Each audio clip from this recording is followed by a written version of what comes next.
va con merecen o que se ha hecho la imagen para merecerla. Lamentablemente eso ha ocurrido.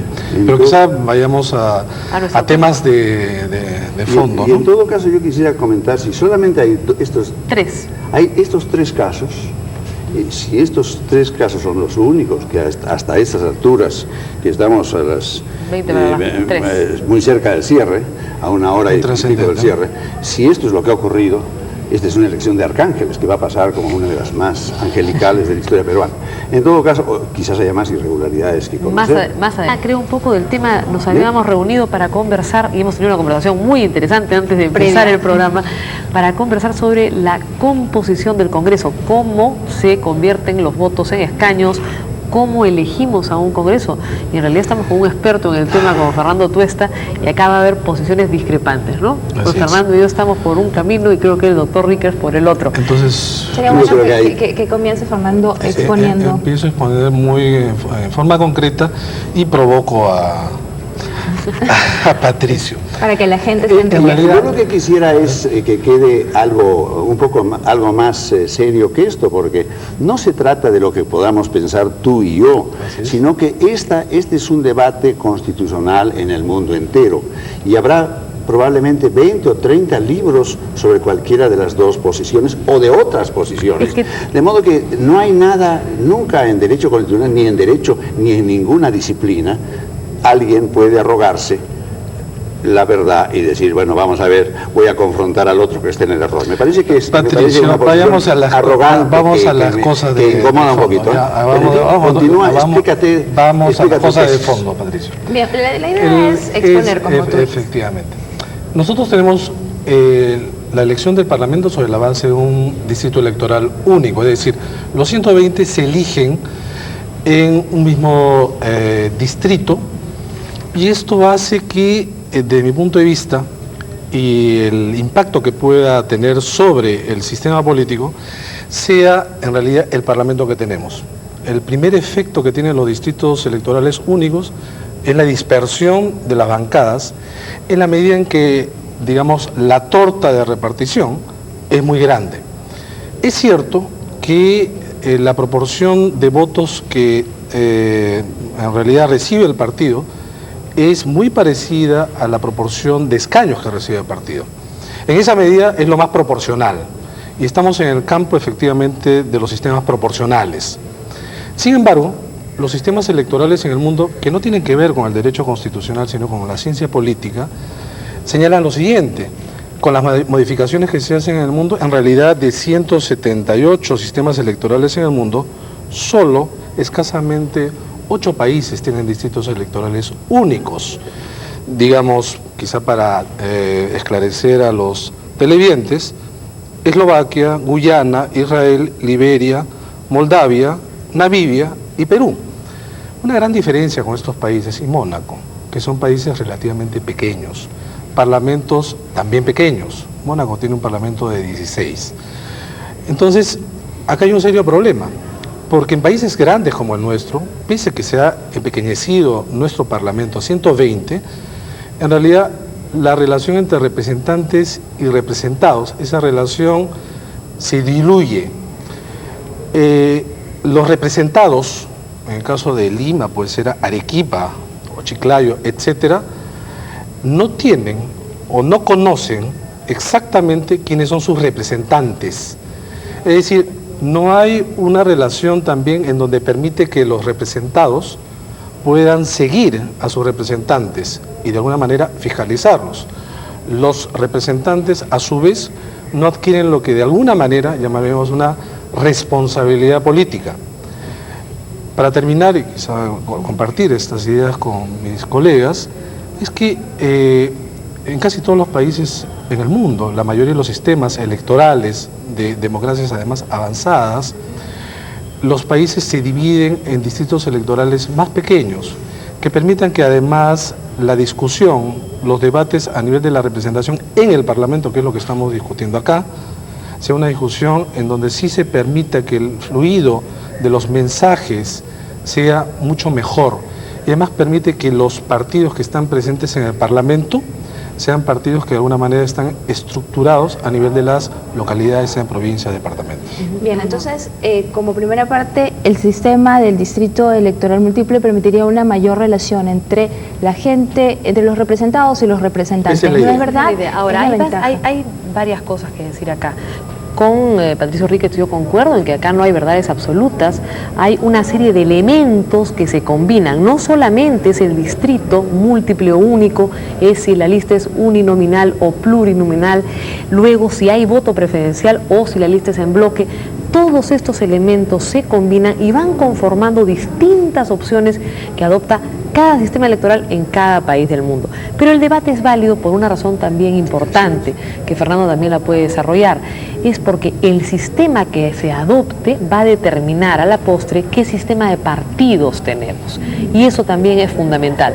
Nosotros tenemos un sistema multipartidario, hay otros sistemas electorales que por su tipo de elección tienen sistemas bipartidistas, y esto también es importante. Fernando Tuesta, Soldevilla y José Luis Sardón. Tenemos por delante casi una derrota histórica de Fujimori, con un Toledo cuya clave ha sido voltear la intención de voto a favor de su candidatura en Lima. Toledo está ganando porque ha invertido la intención de voto en Lima, pese a todo. En segundo lugar, creo que la lección es que el electorado peruano ha impuesto su voluntad, está imponiendo su voluntad en contra de un proceso electoral que ha sido acusado de múltiples irregularidades. Y esto es posible y ha sido posible como en otros lugares. La Chamorro del 89 en Nicaragua se impuso contra las irregularidades del sandinismo del 89 y en otros sitios. Por eso, para quienes preguntan ¿en dónde está el fraude? Esto es a pesar del fraude, si en realidad, o a pesar de las irregularidades. En tercer lugar, las tendencias indican el descenso del presidente Fujimori, que en realidad en diciembre tenía 46, o estancamiento o descenso. Toledo, por el contrario, ha pasado de 3%, 4% en enero a 46%. Mañana, si se hiciera una elección, estoy seguro que esta diferencia se pronunciaría. Es decir, Toledo en este momento está en mejor pie de ganar la segunda vuelta. Por lo demás, ¿eso es un pronóstico para la segunda vuelta? Es difícil porque todavía vamos a tener aproximadamente 45 días y ahora sí va a depender mucho de Toledo. Creo que en realidad Toledo ha sido el arma de todos aquellos quienes querían acabar con el gobierno del presidente Fujimori. Es decir, un voto para derrotar a Fujimori, como utilizaron a Fujimori para derrotar a Vargas Llosa. Por lo demás, Toledo tiene una segunda posibilidad de asumir este triunfo y convertirlo en un triunfo en segunda vuelta, que es la composición parlamentaria. Según estas proyecciones, si sumamos los votos de Perú 2000, Avancemos y FREPAP, los posibles aliados, no harían sino 50. En cambio, Toledo tiene la posibilidad de convertirse ya mañana o pasado en mayoría en el Congreso y con esos dos elementos decirle al país que le ofrece gobernabilidad. Este resultado es un resultado realmente histórico. Y felizmente que estamos en el Perú, como creo que muchas veces lo dijimos acá también, cualquier cosa puede pasar y estos resultados no se dan en cualquier otro país, sino en un país donde las adhesiones y volatilidades electorales creo que ya son frecuentes. Bien. José Luis Sardón, la misma pregunta. Y es distinto porque hay un presidente que se va a la reelección. No ha existido la combinación de segunda vuelta con candidato que va a la reelección. Y eso hace que el resultado de la segunda vuelta todavía esté dentro de los márgenes probables, pero no seguros. En realidad, el hecho que Toledo gane no retira que el proceso en realidad se haya transitado con una serie de vicios. Y esto se puede pronunciar. ¿Por qué? Ahora, ¿esto lo constituye en un proceso ya irreversible?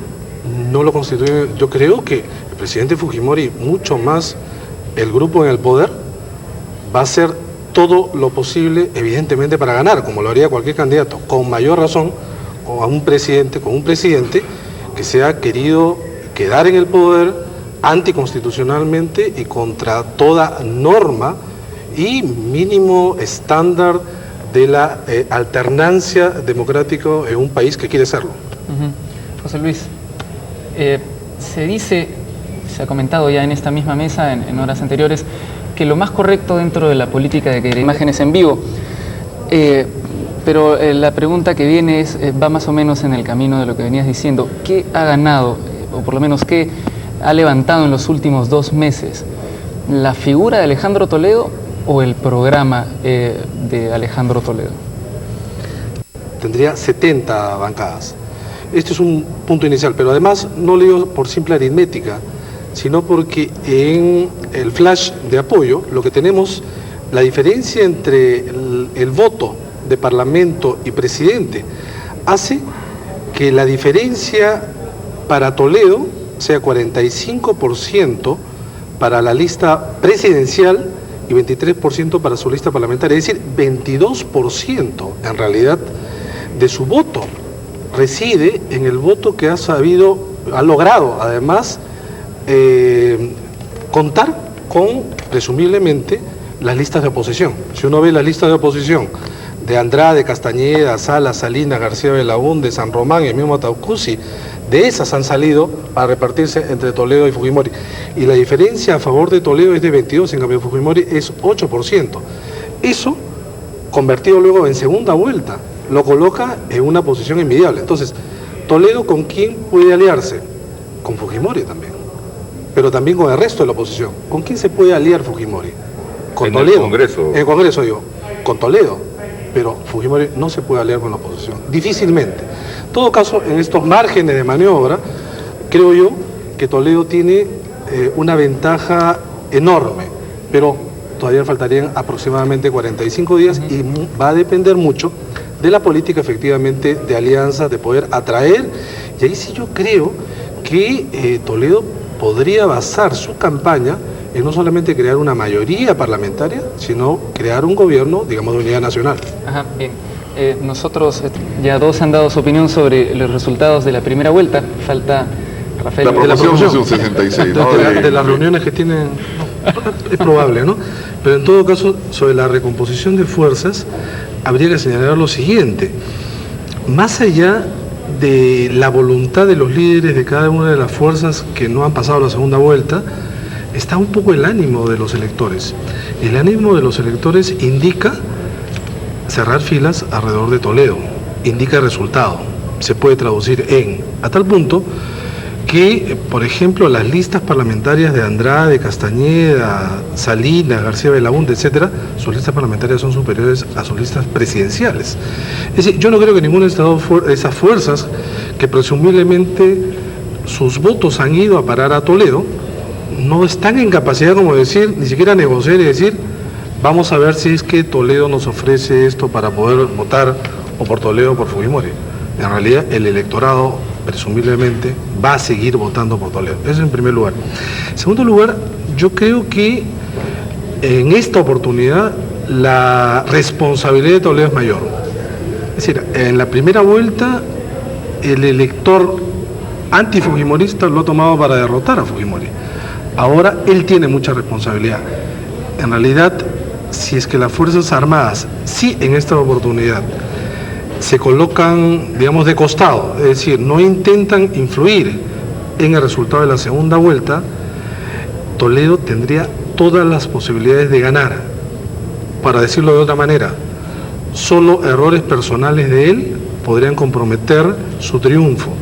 Y yo creo que esto es muy importante, pero no solo para las Fuerzas Armadas, en donde Toledo ya le debe estar enviando mensajes diciéndoles, señores, ustedes tienen que ponerse de costado, sino también a los medios de comunicación. Y aquí quiero llamar la atención. Es bien curioso, ¿no? Ustedes supongo que deben compartir esta misma sensación particular de esta elección. Es decir, el día del cierre de campaña, todos los canales del 2 al 15 pasaron el meeting. Y ahora que ha ganado Toledo la elección, creo que hay un solo canal en señal abierta y 2 de cable que están transmitiendo los acontecimientos. Esto nunca ha sucedido. Creo que esto es todavía la inercia del comportamiento de los medios de comunicación en relación a esta campaña, y de alguna manera muestra también quizá esta sensación de derrota de aquellos quienes quisieron en realidad dirigir los medios de comunicación. Fernando, siguiendo con el tema